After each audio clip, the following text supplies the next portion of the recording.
Squirrel and John Muir by Arnold McCully.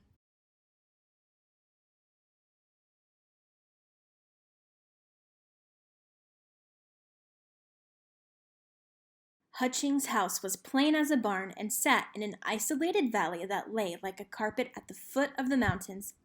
It was operated by James Hutching, his wife Elvira, and her mother Mrs. Sproat.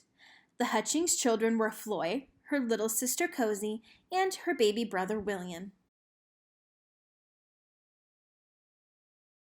Floy was the first white child born in Yosemite Valley.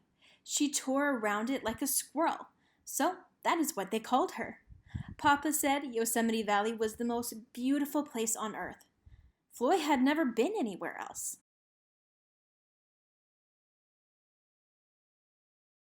Floy filled the hours by talking to the family's pet parrot, balancing on a plank by the woodpile, making mud pies, and capturing frogs.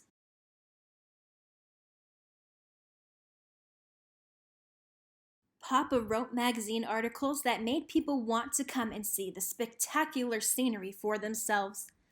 They made the difficult journey on horseback to stay in the hotel and go on Papa's guided tours.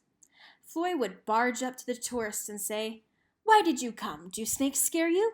They don't scare me. If you get bit, I'll save you. What about bears?"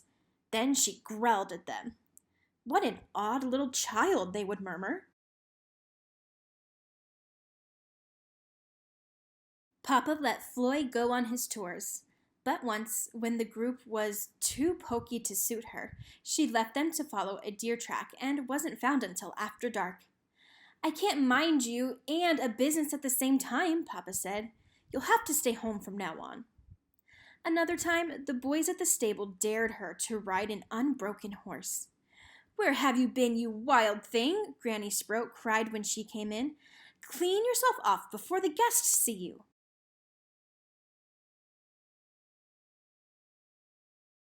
At night, Papa read Shakespeare aloud to the guest. Afterward, Floy watched them undress. A lady heard her snickering and complained, "Mr. Hutchings, that girl of yours is a little savage." Papa decided that customers needed more privacy, such as would be provided by walls between their rooms. He bought a watered power sawmill, but he couldn't run it and make the hotel improvements by himself.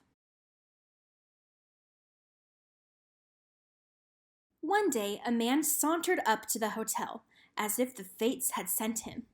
"I'm John Muir," he said. "I'm looking for work." "He's just the man," Papa cried after they had talked. "He's a sawyer, a carpenter, and an inventor." Floyd dangled a lizard in front of the man. Tourist ladies usually squealed. "Hello, little go-quick," Muir said to the lizard. To Floyd he said, "I think he wants to be free, just as we do." Floyd stared at him. She put the lizard on the ground. "Don't pester the man," Papa said.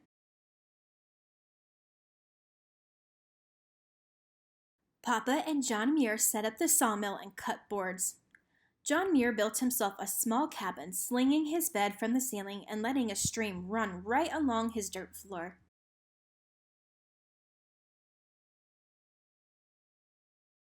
John Muir worked hard, but he took time to wander through the valley. One day, Floy followed him along the river. He waded into the current and stretched out on a rock. After a few minutes, Floy couldn't keep quiet. "What are you doing?" she called. "I'm finding out how it feels to be a river rock," he says. "Rocks don't feel," she said. "Maybe they do. We don't know how to ask them," he said. Floy asked, "Are you crazy?" John Muir laughed. Granny Sprout knew how to predict the weather. When she said it was going to snow, John Muir went dashing outside as if the house had caught fire. "Where are you going?" Floy called. "To listen for the sound of snowflakes landing," he said. "I don't hear anything," Floy said. "You're not quiet yet," Muir replied, bounding off.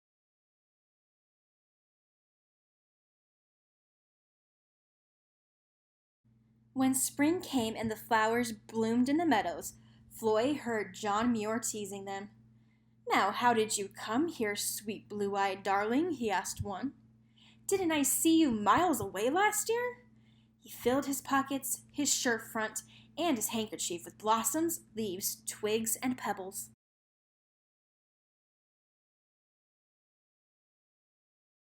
On a sultry afternoon, a thunderstorm blew up and made little Cozy cry. Don't be frightened, John Muir said soothingly. Storms are nature's glory. He pulled on his jacket. Are you going out? Floyd asked. I want to hear the trees singing in the wind, he said. Floyd watched him from the house as he shimmied up a tall tree and swayed back and forth like a bobolink on a reed. This man acts like an overgrown schoolboy, Papa said.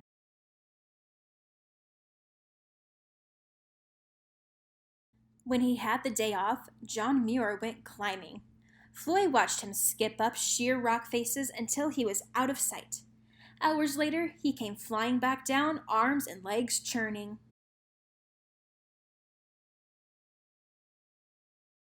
What do you do up there? She asked him. I look, he said. Well, that's not anything, said Floyd. John Muir fell to his knees. Look here, he said. It's just some old ants, Floyd answered. Now, look again, he said, handing her his little magnifying glass. Floyd gasped. A huge ant was crushing a leaf in its jaws. Here's another trail to follow, Muir said. I don't see it, said Floyd. Grasshopper, Muir said. Now, where is he? There, cried Floyd, seeing it hop. Floyd was captivated. She used the magnifying glass to examine a bug clinging to the underside of a leaf and a dewdrop that seemed to hold the whole world. John Muir told her the names of animals, birds, and plants, and how he listened for what they had to say. You've learned to see what's small and near, he said. Now we're ready to take in the mountains.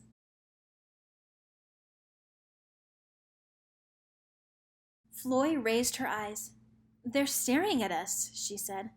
They're talking to us, Muir said.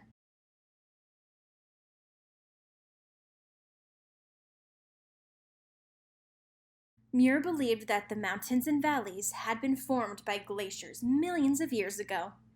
When he climbed them, he rose from a ledge to ledge as if lifted by the clouds he called sky messengers. I'm looking for signs of that glacier ice, he said. They will prove I'm right.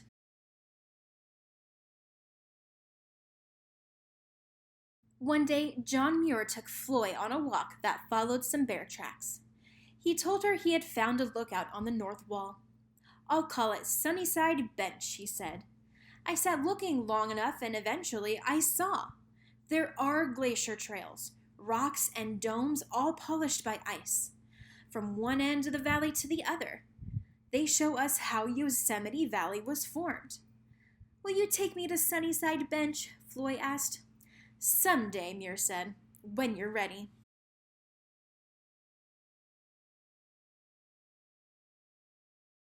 John Muir spent his evenings with the family working on an article explaining his glacier theory.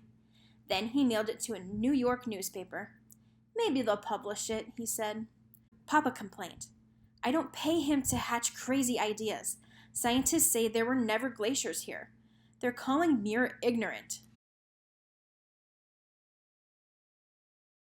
But pretty soon, some scientists were saying Muir was right about how the Yosemite Valley was formed by glaciers.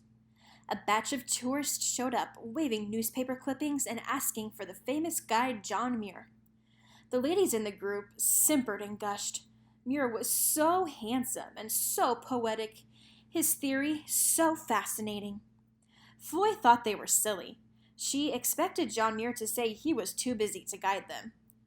Well, they are silly, he said, but he just couldn't help talking about Yosemite Valley. He loved it so much. So Floy went with him. He explained about the glaciers and asked Floy to name the plants and animals. When we try to pick out anything in nature, he told the visitors, we find it hitched to everything else in the universe. Two ladies contrived to faint. Others whined about bee stings, torn clothes, and sore bottoms. But when they got home, they spread the word about the gentle genius of the Sierras.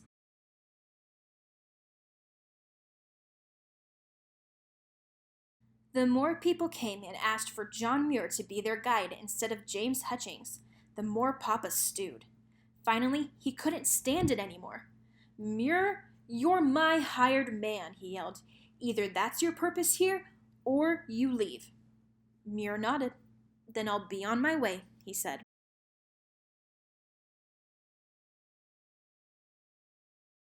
Floyd took off after him. I won't let you go, she cried. There is more work I must do in the world, he said. Floyd saw that he meant it. She screamed, I hate you, and ran off.